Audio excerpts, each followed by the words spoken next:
जय श्री कृष्ण दोस्तों, life style with God में आपका स्वागत है।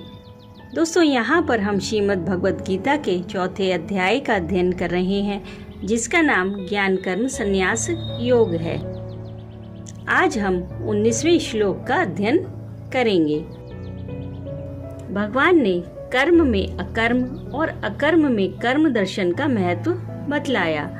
अब भगवान भिन्न भिन्न शैली से उपयुक्त कर्म में अकर्म और अकर्म में कर्म दर्शन पूर्वक कर्म करने वाले सिद्ध और साधक पुरुषों की असंगता का वर्णन करके उस विषय को स्पष्ट करते हैं।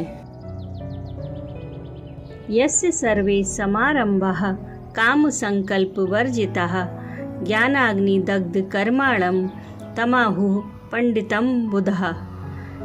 चौथे अध्याय के 19वें श्लोक में भगवान श्री कृष्ण अर्जुन से कहते हैं कि जिसके संपूर्ण शास्त्र सम्मत कर्म बिना कामना और संकल्प के होते हैं तथा जिसके समस्त कर्म ज्ञान रूप अग्नि के द्वारा भस्म हो गए हैं, उस महापुरुष को ज्ञानी जन भी पंडित कहते हैं।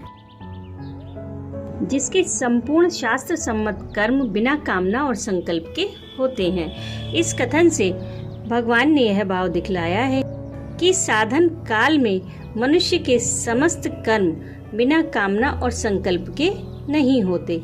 किसी किसी कर्म में कामना और संकल्प का संयोग हो जाता है, पर साधन करते करते जो सिद्ध हो गया है, उस महापुरुष के तो सभी कर्म कामना और संकल्प से रहित होते हैं।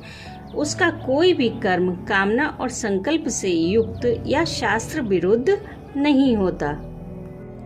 अब समझते हैं कि काम संकल्प वर्जितः इस पद में आए हुए काम और संकल्प, इन दोनों शब्दों का क्या अर्थ है तथा इनसे रहित कर्म कौन कौन से हैं।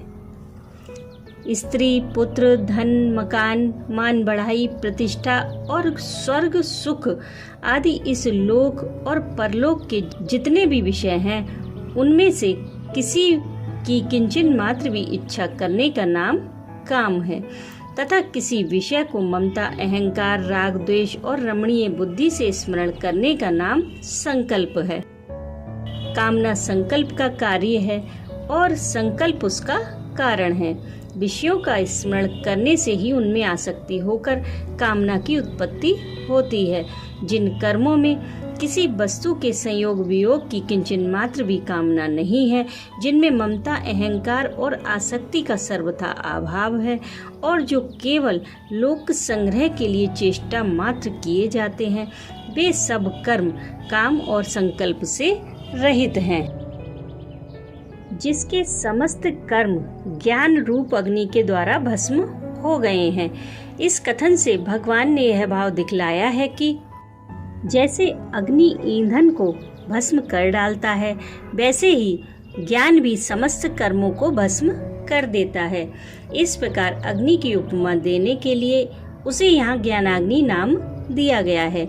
जैसे अग्नि द्वारा भुने हुए बीज केवल नाम मात्र के ही बीज रह जाते हैं, उनमें अंकुरित होने की शक्ति नहीं रहती, उसी प्रकार ज्ञान रूप अग्नि के द्वारा जो समस्त कर्मों में फल उत्पन्न करने की शक्ति का सर्वथा नष्ट हो जाना है, यही उन कर्मों का ज्ञान रूप अग्नि से भस्म हो जाना है।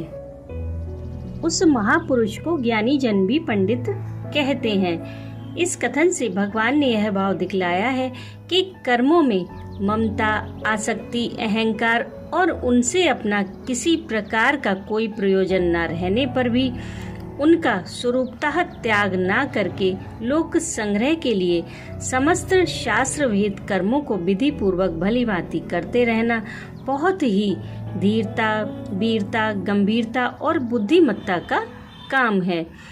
इसलिए ज्ञानी लोग भी उसे पंडित कहते हैं। राधे राधे।